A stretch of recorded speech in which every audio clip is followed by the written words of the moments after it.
मात्रे नमः। जय गुरुदेव। मित्रों, आज बहुत ही ज़बरदस्त एक बहुत ही पुरानी बुक हमको हमारे हाथ लगी और वो है चमत्कार चिंतामणि। उसका एक बहुत ही अच्छा एक प्रयोग मुझे मिला है और बहुत सरल प्रयोग है, सो मैं आपके लिए लेके आया हूँ। ये बहुत सारी चीज़ों पे दिया हुआ है, अब आगे भी हम उसके बहुत अच्छे कुछ एक प्रयोग लेके आएंगे, लेकिन आज जिस प्रयोग पे मैं बात कर रहा हूँ चमत्कार चिंतामणि के, बहुत सरल प्रयोग है। सबसे पहले है कि जिन भी बच्चों का विवाह प्रॉब्लम हो रही है या जॉब की प्रॉब्लम है या कर्ज चढ़ गया है या कोई ज़मीन वगैरह है या कोई प्रॉपर्टी है जो बिक नहीं रही है, इसके लिए बहुत सारा उपाय बताए गए हैं और बहुत सरल उपाय आप बिल्कुल कर सकते हैं। लेकिन इसको करना है कब, समस्या है कब है, इसको जानना, विधि जानना बहुत ज़रूरी है। और मित्रों, मैं आचार्य मनोज त्रिवेदी आपका अपने YouTube चैनल पे स्वागत करता हूँ और ईश्वर से प्रार्थना करता हूँ आप सुखी होंगे, स्वस्थ होंगे, मस्त होंगे और प्रसन्न रहना बहुत ज़रूरी है। इसलिए मुस्कुराते रहें, प्रसन्न बने रहें। और अभी तक आपने हमारे चैनल को सब्सक्राइब ना करें तो सब्सक्राइब करिए और बाजू वाला बेल आइकॉन दबा के उसमें ऑल वाला ऑप्शन चुन लीजिए, जिसमें जब भी मैं कोई वीडियो अपलोड करूं वो आप तक फटाफट मिलता रहे। हमारे वीडियो दोनों चैनलों पे मंगलवार के दिन, गुरुवार के दिन और शनिवार के दिन, सप्ताह में 3 दिन आते हैं। ये तीनों दिन आप देखते रहे और सुबह 11-12 बजे आ जाते हैं। ये वीडियो 12 बजे इनको अपलोड कर दिया जाता है और आप 12 बजे से देख सकते हैं जब भी आपको समय मिले। और मित्रों, इसे ज़्यादा से ज़्यादा शेयर करें, लोगों से भी शेयर करवाएं। आज जो हम चमत्कारी चिंतामणि के उपाय के बारे में जो बता रहे हैं, ये बहुत ही सरल उपाय हैं और बहुत कारगर हैं, क्योंकि इसमें हमारे जो पूर्वजों ने इसके ऊपर में प्रयोग बताए हैं या हमारे परिवार के जो दूसरे ज्योतिष हैं जिन्होंने ये प्रयोग किए हैं, उन्होंने बताया है कि इसका रिजल्ट्स बहुत ज़बरदस्त और बहुत सरल उपाय है। करना क्या है? सबसे पहली चीज़ है कि इसमें आपको तांबा ले लें, किसी सुनार के पास चले जाएं और तांबे के चौकोन छोटे छोटे धातु के छोटे छोटे टुकड़े कटवा लें और पीतल के भी टुकड़े कटवा लें, पीतल के धातु के छोटे छोटे टुकड़े कटवा लें। न हो तो एक ही धातु का, जैसे 5 का जो सिक्का आता है 1 धातु का बन गया, और 10 का सिक्का है जो 2 धातु मिला के बना हुआ है, वैसा सिक्का ले लें। ज़्यादा अच्छा रिजल्ट्स तो उन्होंने बताया है कि जो धातु से मिलता है, जो तांबे का या पीतल की कोई धातु ले लें। वैसे तो सोने का वर्णन भी है उसमें, लेकिन अगर आप कुछ प्रयोगों में तो सोने का वर्णन है, लेकिन चूंकि सोना बहुत महंगी धातु है, आप उसको दान करने में भाई साहब समझ लीजिए। और अगर तब भी अगर आप चाहते हैं कि उसमें धातु में सोना रखें तो मैं दान ले लूँगा, वो दान मैं ले सकता हूँ, बाकी सारे दान आप मंदिर में कर दें। तो मित्रों, जो इसमें चमत्कार चिंतामणि में जो एक उपाय है कि जिसमें कई भाइयों की हमारी कोई प्रॉपर्टी है जो फंसी है, बिक नहीं रही है, वो बेचना चाह रहे हैं पर बिक नहीं रही है, तो हम क्या करें? आपको 2 कलश, लोटे कोई भी धातु के हो सकते हैं, ले सकते हैं।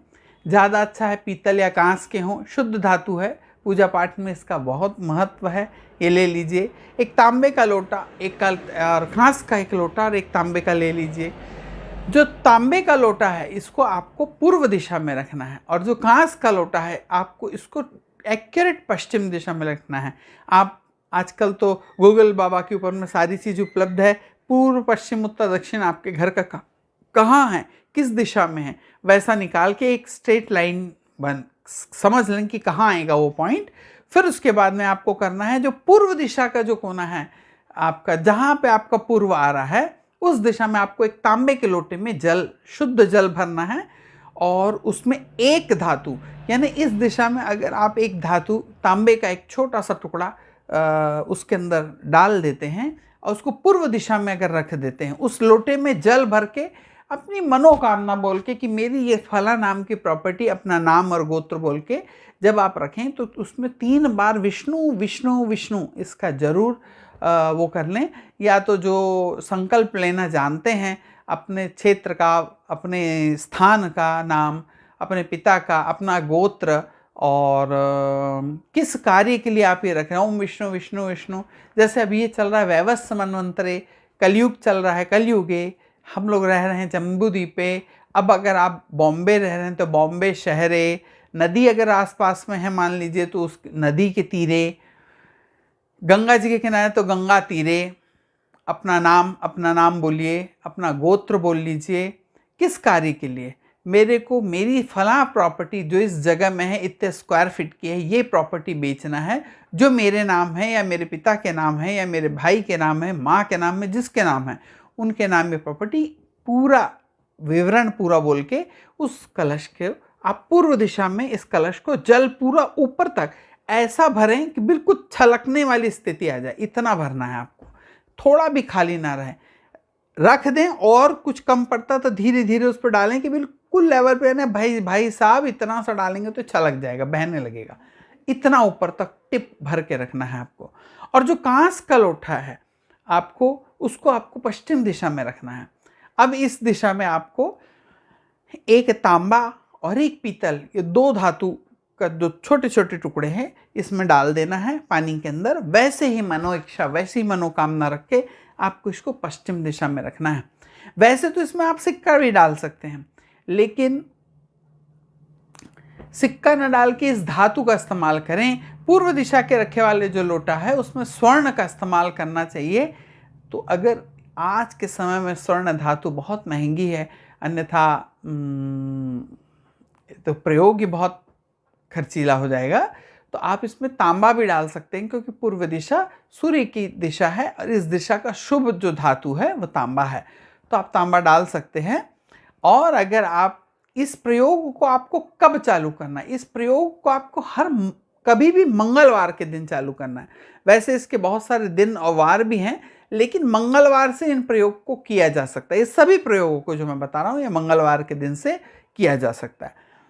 16 मंगलवार तक को आपको करना है, या तो इसे डायरेक्ट 16 दिन कर देना है। इसे 16 दिन अगर आप करते हैं तो सर्वाधिक बेहतर है। 16 दिन लगातार आप 16 दिन कर दें। इस कलश को वहाँ पे रख दें, ऐसी जगह रखना है इसको, पश्चिम और पूर्व की ऐसी दिशा में, जमीन में ही रखना है, जमीन से ऊपर स्थित। हाँ, आप ये चाहते हैं कि भाई हम कोई पटिया रख दें, कोई पीढ़ा रख दें, कोई आसन बना दें, वो एक अलग चीज़ है, वरन वैसा न रखते हुए प्रयोग तो इसमें केवल सिंपल है कि एक जगह में कलश को रख देना है आपको। अब आपके पास, आप कई भाइयों को कमेंट्स आएगा हमारे पास कलश नहीं है, तो जग भर के रख दीजिए। दोनों जो कलश हैं वो एक जैसे ही हो, 2 जग भर के रख दीजिए, ना है तो 2 बाल्टी पानी भर के रख दीजिए। लेकिन पानी रखें वो पूरा टिप तक ऊपर तक भरा, उसमें थोड़ा भी पानी डालने से बहने लग जाए, इस स्थिति तक भरना है आपको। इस प्रयोग को आपको लगातार 16 दिन तक करना है। आप इस कलश को एक बार स्थापित कर दें, दूसरे दिन सुबह जब आप स्नान वगैरह कर लेते हैं, ये प्रयोग आपको स्नान करके ही करना है, अपनी मनोइच्छा वो सब बोल के। दूसरे दिन शुद्ध पानी लेके, जहाँ से आपने शुद्ध जल लिया था वही जल लेके वो कलश में पूरे 24 घंटे में शायद 2-4 बूंद कम हो गया हो, तो उसको वापस उस कलश में वो 2-4 बूंद पानी को डाल के उसको वापस उसके लेवल पर कर देना है, यानी कम नहीं होने देना है। ये 16 दिन तक लगातार रखे रहने देना है इन लोटों को। और इसके बाद 16 दिन के बाद चालू मंगलवार से ही करना है। और इसको कभी भी चतुर्थी, अष्टमी, नवमी, चतुर्दशी और परिवार यानी एकम, यह तिथियों से चालू नहीं करना है, इसका ध्यान रखें। यानी मंगलवार के दिन ये तिथियां नहीं आनी चाहिए। मैं फिर से बता देता हूँ, एकम यानी पूर्णिमा के बाद जो पहली तिथि होती है एकम, या अमावस के बाद जो पहली तिथि होती है एकम, एकम से, चतुर्थी से, अष्टमी से, नवमी से और चतुर्दशी 14th डे, 8वें दिन, 9वें दिन, 14th डे, 14वें दिन और पहले दिन, इनसे इसको चालू नहीं करना है। मंगलवार के दिन ये तिथि ना पड़ती हो, आप कैलेंडर में देख सकते हैं, कोई भी साधारणतः हर कैलेंडर में लिखा रहता है कि तिथि कौन सी तिथि है, तो आप इस तिथि को देख लें, इन तिथियों में से चालू नहीं करना है। और इस कलश को 16 दिन तक रखे रहने दें। 16 दिन के बाद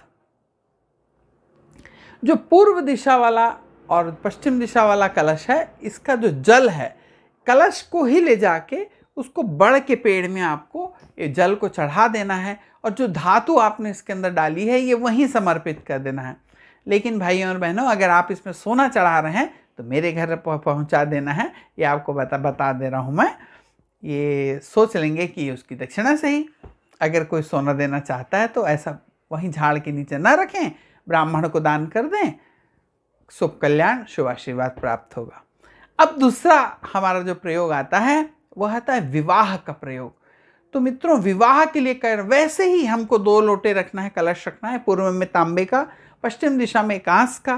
कांस का ना हो तो आप स्टील का भी रख सकते हैं वहाँ पे लोटा, लेकिन कांस का मिल जाए तो अति उत्तम, ना हो तो स्टील का लोटा रखें, लेकिन पूर्व दिशा में तांबे का लोटा रखना है। दोनों लोटे करीब करीब एक ही अवस्था यानी एक ही बराबर के हों तो ज़्यादा अच्छा है। पूर्व दिशा वाला जो जल है इसमें आपको अब इसमें धातु नहीं डालना है, इसमें 1 चुटकी हल्दी की डाल देनी है और विवाह की कामना रखते हुए कि ये फलावार है, फला व्यक्ति, इसका ये नाम, इसका ये गोत्र और इसके अपने विवाह के लिए अगर वो बच्चा लड़का रखना चाहता है तो लड़का अपना खुद का नाम ले, कन्या रखना चाहती है तो अपना खुद का नाम लेके पूर्व दिशा में मात्र कलश को रख दे। और जो कांस का कलश है उसे पश्चिम दिशा में रखना है आपको, और जो पश्चिम दिशा वाला कलश है उस पानी के अंदर में आपको 1 चुटकी सिंदूर डाल देना है। क्योंकि जब भी आपका विवाह होता है तो सबसे पहले हल्दी का ही काम होता है, उसके बाद सिंदूर का काम आता है। कन्या है तो उसको सिंदूर दान मिलता है, और लड़का है, बेटे कर रहे हैं इसको तो सिंदूर दान करते हैं। तो बाद में सिंदूर पश्चिम दिशा में आपको सिंदूर पानी के अंदर 1 चुटकी डाल के, लेकिन इसे 16 मंगलवार करना है। आप सुबह मंगलवार के रख देंगे, पूरा दिन रहने देंगे, पूरी रात रहने देंगे, और दूसरे दिन यानी बुधवार के दिन इस जल को ले जाके आपको पीपल वृक्ष के नीचे में दोनों जलों को चढ़ा देना है। विवाह के लिए पीपल के वृक्ष में चढ़ाना है, और दूसरे मंगलवार के दिन फिर सुबह वैसा रखें। ऐसे 16 मंगलवार करना है अलग अलग। जो विवाह के लिए प्रयोग है ये थोड़ा सा डिफरेंस है, इसे थोड़ा ठीक से ध्यान से दोबारा सुन लें और स्किप करके वीडियो को ना देखें, क्योंकि वीडियो में कुछ भी चीज़ छूट जाती है फिर आपको रिजल्ट्स नहीं मिलेगा उसका, तो इसलिए स्किप करके ना देखें। अब तीसरा कि कई भाई हमारे हैं जो कर्ज, जॉब चाहिए, जिनको जॉब के लिए परेशान है, तो जॉब के लिए क्या करें? आपको पूर्व दिशा वाला जो जल है उसमें आपको कलश बस रख देना, जल रख देना है, और जो पश्चिम दिशा वाला जो कलश है उसमें 1 धातु डालना है, केवल 1 धातु। आप इसमें 1 सिक्का रख सकते हैं, कोई भी धातु का बना हुआ 1 सिक्का डाल के रख दीजिए। जब 16 मंगलवार आप इस प्रयोग को कर लें तो उसके बाद में ये जो जल है, मंगलवार आप सुबह प्रातः इस कलश को रखेंगे, मंगलवार के पूरा दिन रखे रहेगा और पूरी रात रखा रहेगा। बुधवार के दिन इस जल को ले जाके आपको बड़ वृक्ष के नीचे में डाल देना है, और वो जो सिक्का आपने पश्चिम दिशा में 1 धातु रखा था उसे ले जाके आप बड़ के नीचे चढ़ा दें। अन्यथा यहाँ पर आप पीतल धातु रख सकते हैं, अगर धातु डाल रहे हैं तो पीतल की धातु आप रख सकते हैं। कई भाई हमारे हैं जो तांबा कर्ज से मुक्ति चाहते हैं, तांबा बोल रहा हूँ, कर्ज से मुक्ति चाहते हैं, उनको भी यही प्रयोग करना है। पूर्व दिशा में तांबे के लोटे में आप जल भर के रखें, लेकिन इसमें 2 धातु डालना है। एक आप तांबा डाल सकते हैं, दूसरा आप एक पीतल की धातु, छोटा सा। सुनारों के यहाँ आप चले जाएंगे, बोलेंगे छोटा सा हमारे को तार लेके एक पीतल और तांबे के छोटे छोटे टुकड़े बना दीजिए। वो पीट के तांबा और पीतल के छोटे छोटे टुकड़े बना के आपको देंगे, मात्र वो टुकड़े आपको ला के डालना है। थोड़ी सी तो मेहनत लगेगी, बाकी कोई पैसे का इसमें खर्च नहीं है। पानी या जल आपके घर में उपलब्ध है, कलश लोटा आपके घर में उपलब्ध है, मात्र आपको करना है, और एक बार में 1 ही प्रयोग करेंगे। और जो पश्चिम दिशा वाला जो लोटा है उसमें 1 सिक्का डाल देना है आपको। कर्ज की अगर आपकी मुक्ति नहीं हो रही है तो इस प्रयोग को भी आपको लगातार 16 दिन करना है, या 16 मंगलवार के दिन करना है। मित्रों, कर्ज मुक्ति के लिए पूर्व दिशा में रखें, उसमें 2 धातु डालना है, एक तांबा और पीतल। पश्चिम दिशा में जो कलश रख रहे हैं आप कांस का, उसके अंदर 1 सिक्का डाल देना है, और ये दोनों जो जल है इसको पीपल के वृक्ष में चढ़ाना है आपको, बुधवार के दिन पीपल के वृक्ष में चढ़ाना है। तो 24 घंटे आपके कलश रखे हो जाते, हर मंगलवार को इसको चेंज करते जाएं और आप देखेंगे कि आप कर्ज से मुक्ति होने। ये चमत्कारी चिंतामणि का एक सिद्ध प्रयोग है। बहुत सारे इसके और प्रयोग हैं, मैं और भी आपके लिए इसके बहुत अच्छे अच्छे प्रयोग लेके आऊँगा, पर ये प्रयोग बहुत ज़्यादा बताया हुआ, लोगों का रिजल्ट पाया हुआ, आप भी इसका प्रैक्टिकल करेंगे और रिजल्ट पाएंगे। और नीचे में ज़रूर आके अच्छे अच्छे आप कमेंट्स लिखें कि जिससे दूसरे लोग पढ़ते हैं, हम जो बता रहे हैं उसको जब लोग पढ़ते हैं तो आपका दस्तखत होता है, नीचे में लिखी हुई चीज़ें आप सिद्धता प्रमाण करते हैं कि आपको इन प्रयोगों को करके कितना फ़ायदा हो रहा है। राधे राधे।